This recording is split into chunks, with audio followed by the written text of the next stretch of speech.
Guillaume Boudreau avec Groupe Consultant Le Portage, une firme experte conseil en projets structurants et en projets entrepreneuriaux. J'aurai le plaisir d'être votre hôte pour cette saison de balado. Steve Johnston, entrepreneur en série. J'ai fondé une firme d'optimisation numérique pour les autres entrepreneurs pour les aider. Je suis actif sur les réseaux sociaux avec une infolette, YouTube et autres, et j'optimise l'entreprise depuis une dizaine d'années. Et je participais à ce podcast avec mes collègues et très heureux de le faire. Michael Charette, avocat en immigration d'affaires depuis plus de 20 ans, président de Well-Funded Enterprise, un courtier en revente d'entreprises. On a un portfolio d'entreprises pour la revente et puis on fait du conseil au niveau du reprenariat au Québec et à travers le monde.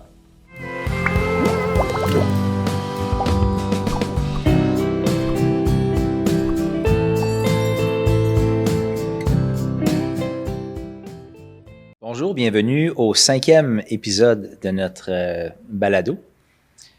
Aujourd'hui, on parle de l'intelligence artificielle, des outils d'automatisation dans la transition d'entreprise et dans la propulsion de l'entreprise suite à la transaction. Donc, Michael, Steve, bonjour. Bonjour Guillaume. Bonjour Guillaume. Bonjour Steve. Pourquoi l'intelligence artificielle, Steve, est-elle devenue une pierre angulaire de toute stratégie pour propulser une entreprise? Je dirais que le mot-clé, c'est optimisation.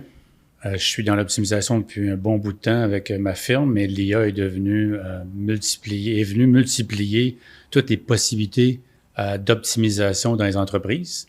Dans le cas du reprenariat, on a parlé sous plusieurs angles, mais l'IA vient apporter énormément par rapport à ça. Ça décuple les possibilités, tout en faisant attention aussi à ne pas penser que c'est la magie. Donc, il faut le faire, encore une fois, de façon méthodique. Il faut bien se préparer. Puis, l'IA peut être aussi un certain problème à l'interne. On en parle, tout le monde en parle au niveau de commencer à divulguer, prendre l'information des entreprises, la mettre sur le web.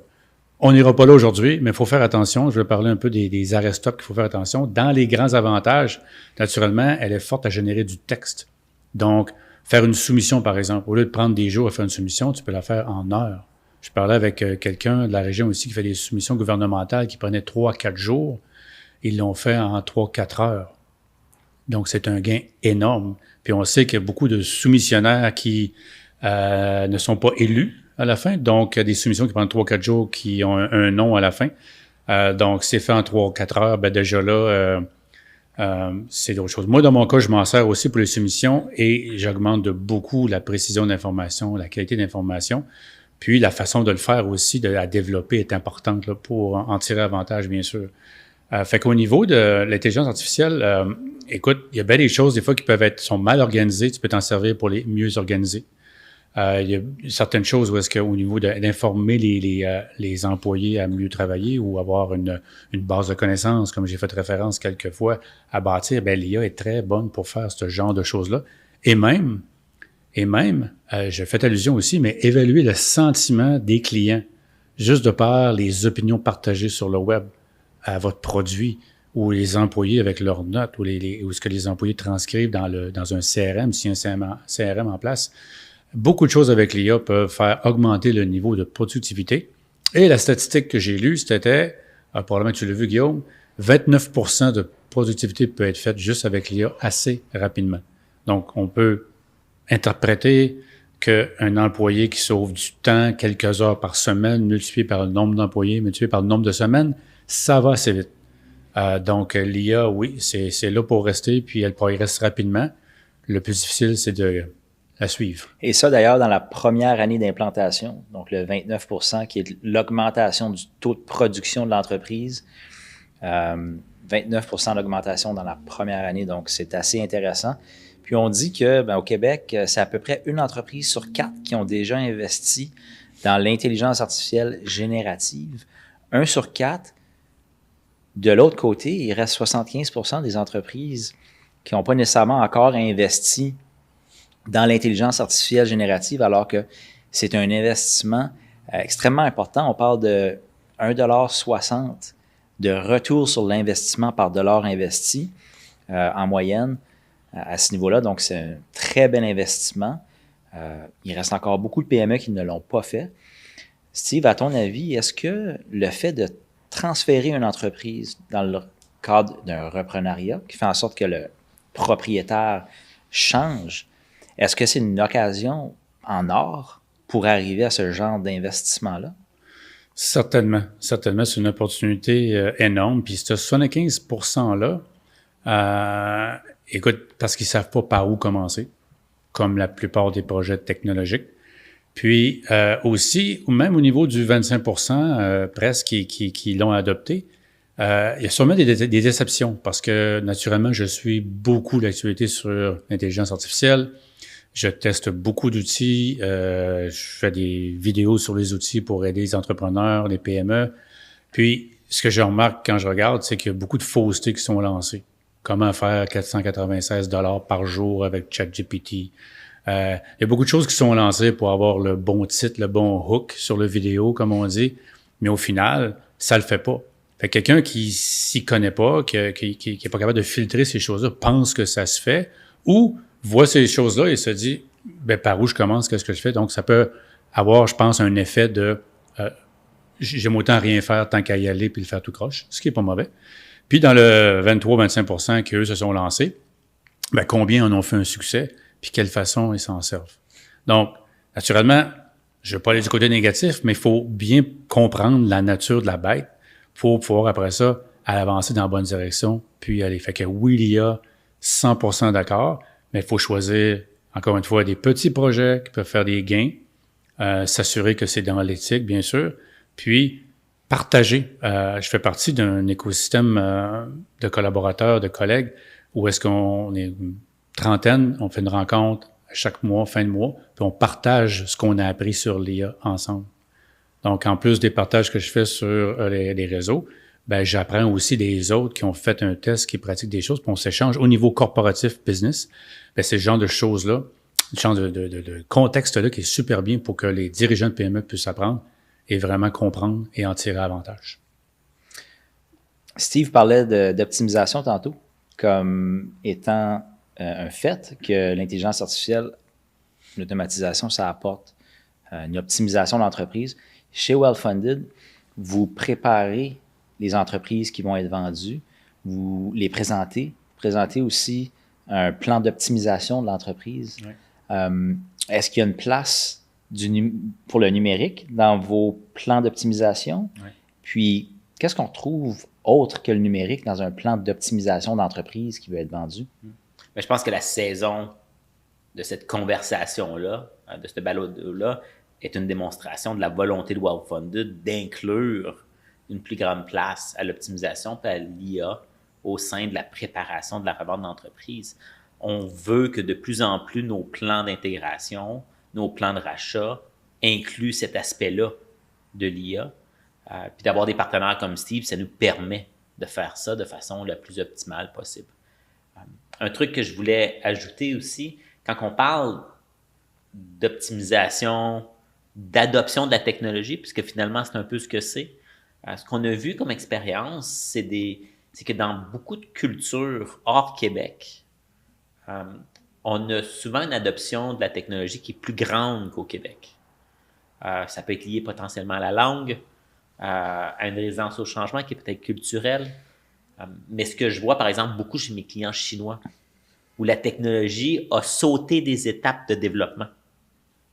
On a une société où l'adoption de beaucoup des outils liés à l'avancement de la technologie a été adoptée par l'ensemble de la population à un rythme plus grand que le nôtre. Donc, il y a beaucoup d'entreprises qu'on va revendre qui n'ont pas nécessairement fait ces virages technologiques-là, ces virages commerciaux-là. Donc, on va avoir des repreneurs qui ont une volonté très, très grande d'apporter une modernisation, une optimisation, puis une adoption de la technologie. Ça peut poser des défis au niveau des employés, parce qu'il va peut-être avoir des clashs qui vont se faire. Mais au-delà de ça, l'investissement va vouloir avoir un impact. Le repreneur va vouloir que son investissement ait un impact sur la modernisation, puis la valeur qu'il va vouloir donner à l'entreprise dans le futur va passer à travers l'adoption de l'IA, à travers l'adoption de la digitalisation de l'entreprise. C'est intéressant, puis je fais un lien avec le fait que le Québec, au niveau national, au Canada, se démarque pas du tout, en fait, de productivité par entreprise. Le niveau de productivité au Québec est, je ne veux pas citer lequel, en quel rang national, mais c'est après la moitié. Est-ce qu'il y a peut-être un lien avec le niveau de l'adoption? Michael disait tantôt au niveau du Québec, l'adoption de nouvelles technologies se fait un peu moins rapidement. Est-ce que vous, Steve, tu vois un lien un peu avec ça? Bien, on a entendu des premiers ministres, au moins un, sinon deux, parler de productivité très basse au niveau du Québec par rapport aux Américains. On est collé sur les Américains. Je n'irai pas dans le géopolitique aujourd'hui, mais ça a un impact d'être comparé, ça a un impact d'être sur le même grand territoire, les deux territoires collés ensemble. Donc, au niveau productivité, au niveau du Québec, moi, ce que j'ai vu, c'est que je suis reconnu par le gouvernement du Québec depuis très longtemps, le gouvernement du Canada aussi, pour créer des plans numériques. Puis, si tu regardes la fondation de ces initiatives-là, c'était dans le domaine de la construction puis le domaine manufacturier qui voulait vraiment faire un changement. Puis, quand je parle de ma reconnaissance, disons, provinciale, pour prendre la mienne, ça fait peut-être déjà 7 ans, 8 ans de ça. Au niveau fédéral, avec un programme qu'ils ont fait peut-être 3-4 ans, donc ça a commencé là, mais ça a été comme une transposition pour moi, ça a été tout de suite fait. Mais ce que je veux dire, mon point, c'est que manufacturier et construction, on dirait que je sens, parce que j'ai des copains en construction, que ça commence. Ça commence ceux qui sont innovateurs. Tu sais, quand on parle de early adopters puis de laggers, ben là, on dirait que les early adopters sont là 7-8 ans après que le programme du gouvernement a été mis en place, que lui, ça a peut-être pris 2-3 ans à le mettre en place. Puis dans les documents, pour être un peu anecdotique, dans les documents qu'on recevait, qui étaient des PDF, c'était pas des papiers ou des cartables, mais au moins en PDF, on voyait que la transposition vers les autres compagnies, ben le modèle était basé vraiment sur le manufacturier. Là. Des usines, les dessins ou des choses comme ça, puis la façon que les questions étaient posées, c'était pas clairement adapté au reste. Encore une fois, tout ça pour dire que on est en retard depuis très longtemps. Le gouvernement le sait depuis longtemps. Là, il y a beaucoup de choses au niveau innovation qui ont été créées avec l'innovateur en chef, le MEIE, avec les ERAC à travers le Québec et tout ça. Puis beaucoup de choses au niveau start-up là, à Montréal et puis les connexions avec les régions, tout ça. Donc, ça fait longtemps que ça essaie, mais c'est long à bouger. Est-ce que je suis apte à expliquer le pourquoi que des Québécois? Mais il y a un constat, c'est qu'on est vraiment en retard au niveau productivité. L'IA est sortie comme novembre 2022 officiellement avec ChatGPT. Ça évolue rapidement. Il y a moyen de faire un peu... La Chine a sauté des étapes. Il y a des pays comme l'Inde qui ont sauté par-dessus les téléphones lignes, ont tombé sur les cellulaires directement. Ben nous, avec l'IA, on peut rattraper le niveau de productivité-là si c'est bien appliqué, si c'est bien géré, si les gens sont bien formés avec les bons programmes gouvernementaux. Donc, on pourrait dire que le Québec traîne un peu de la patte au niveau de ces technologies-là. On sait aussi, on l'a dit déjà, que à peu près 50 000 entreprises devront être vendues dans les 5 prochaines années au Québec. Donc, quelle belle occasion pour que les repreneurs puissent s'en aller dans une transition. Tu l'as expliqué. Parfait. Donc, le nouvel acheteur commence une transition. Il a fait la transaction. Il s'est préparé. La transaction est faite. Il est allé chercher les clés comme pour acheter sa maison. Il se lance tranquillement. Il ne bouge pas trop le bateau au début. Mais là, il est prêt à bouger un peu le bateau. Quels sont les outils à préconiser? Il commence par où? Le plan numérique, que j'ai déjà mentionné. Oui. Parce que moi, dans la vie en général, je me fais toujours un petit plan ou un grand plan, dépendant de la situation. Je ne vais pas dans le détail parce que je suis entrepreneur, je suis capable de vivre avec certaines incertitudes, mais au niveau de la planification numérique dans une entreprise, avec le côté humain, le côté compliqué de la technologie, un plan numérique, c'est la base. Donc, on en a parlé dans les épisodes précédents, je vous suggère d'y aller. Mais si tu regardes au niveau de, dans ton plan numérique, quelle serait la première étape? C'est de choisir un processus dans ton entreprise, juste un, puis juste le documenter. Tu peux le faire à la main, tu peux le faire dans un outil quelconque qui te permet de dire, bon, le client ou le visiteur est sur mon site web, il fait une transaction, il achète un produit, le produit s'en va en production. Tu documentes tout ça jusqu'à la fin, jusqu'à ce que l'argent rentre dans le compte de banque. d'une façon choisie, simpliste. Et puis, tu regardes ça. Juste le fait de le documenter, même si c'est pas officiel, tu vas voir des optimisations à faire.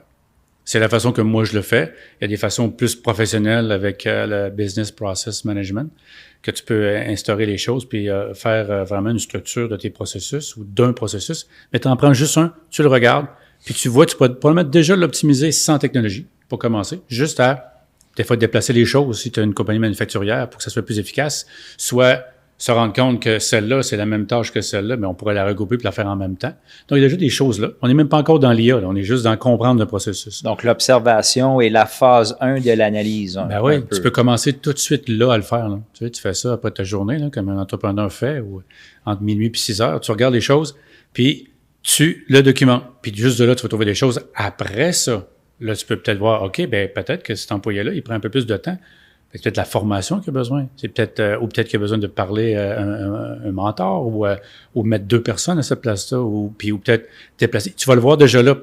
Mais après ça, là, tu peux embarquer la technologie, tu peux embarquer l'IA. Donc, j'ai pas répondu à ta question de l'IA, mais c'est là que les gens devraient commencer, à mon avis. Puis, tu optimises pas quelque chose que tu n'as pas encore simplifié. Tu vas dire, ouais, mais simplification, optimisation doivent être la même chose. Non. Réduis-le. Puis après ça, optimise-le avec l'IA, avec les outils. Mais mets pas des outils sur quelque chose qui est déjà pas bien structuré, pas bien séquencé, avec beaucoup de perte de temps. Donc, l'observation, premier point à faire. Puis, sérieusement, quand vous allez le faire, ça me surprendrait que vous ne trouverez pas quelque chose pour optimiser juste là, en le faisant. Michael, dans ton expérience, avec les repreneurs que tu as accompagnés, oui. Ces gens-là, ils passent par ces phases-là. De façon anecdotique ou autre, est-ce que tu aurais peut-être quelque chose à nous raconter à ce sujet-là? Une expérience qui revient toujours, c'est le fait que dans beaucoup de sociétés avec qui j'ai travaillé, dans lesquelles j'ai travaillé au niveau du recrutement de repreneurs, c'est l'éthique de travail. On fait affaire à des sociétés où est-ce que la compétitivité est extrêmement grande. Il n'y a pas de filet social. Au Québec, on oublie souvent qu'on a un filet social qui permet un peu la complaisance. On donne à l'État beaucoup de responsabilités par rapport à la responsabilité citoyenne. Que ce soit aux États-Unis, que ce soit en Chine, que ce soit dans plusieurs pays d'Afrique, on a des sociétés où est-ce que les gens ont un niveau de compétitivité qui fait en sorte qu'ils vont travailler plus fort. Puis si on travaille plus fort, on a souvent un résultat plus grand. Donc, j'ai travaillé beaucoup de repreneurs qui arrivaient et qui, avec leurs efforts, dans des PME de petite grandeur, avaient des résultats beaucoup plus grands. Ça, c'est l'observation numéro 1. L'observation numéro 2, surtout avec les clients européens, c'est la capacité d'exportation. Un beau produit agroalimentaire qui est produit chez nous, qui est distribué chez nous, va devenir un attrait pour l'exportation d'un repreneur. Puis aussi, on regarde pour une société, on parle de l'Europe, ils vont regarder par exemple nos fruits et nos légumes de façon intéressante parce qu'on a une diversité qui est intéressante. En Chine, s'assurer qu'on a toute une infrastructure pour nourrir 1,4 milliard de personnes, la chaîne d'approvisionnement de la nourriture et de sécurité nationale. Donc, quand ils regardent les entreprises manufacturières agroalimentaires, ils y voient un potentiel incroyable. Donc, ils vont importer, moi, ce que j'appelle le reprenariat sert aussi à importer la productivité. Donc, on peut, à travers du reprenariat international, du reprenariat immigrant, créer des opportunités d'optimiser notre productivité en adoptant cette culture-là de l'éthique de travail qui est plus élevée de ce que j'observe au Québec après 20 ans à l'étranger. Qui est un modèle même d'innovation, c'est-à-dire de prendre une façon de faire, puis de l'importer, même si la façon de faire existe déjà, de l'importer seulement dans un nouveau contexte. Le même, c'est de l'innovation. Exact. Et on sait que l'innovation ajoute énormément de valeur à une économie, donc quelle belle façon. Donc, comme je le disais au début, il y a une adoption de la technologie qui est plus grande dans certaines cultures à travers le monde. qu'on n'a pas nécessairement au Québec. Puis 2, on a une éthique de travail qui vient accélérer la productivité. Donc, on importe une productivité directement à travers l'investissement. Puis ça, c'est merveilleux. Steve, en conclusion, ta règle d'or pour l'intégration de l'intelligence artificielle post-reprenariat? Commencer petit, penser gros. Phrase classique, cliché, mais c'est vraiment ça. Au niveau de l'IA, c'est de l'adopter, pouvoir le comprendre. Il faut commencer avec des petits projets, trouver des solutions, l'essayer, voir l'avantage. L'adoption est critique, on en a parlé tous les deux. Donc, pour l'adoption, il faut que ça soit compris, simple, efficace pour que les employés embarquent. Donc, après ça, les autres projets qui vont arriver vont être de soi parce que les employés vont être contents, heureux, ils vont vouloir ce changement-là, cette évolution-là. Puis dans le cas du reprenariat, c'est une belle occasion pour le faire. Très bien. Merci, Michael. Merci, Steve. On vous retrouve dans notre prochain épisode.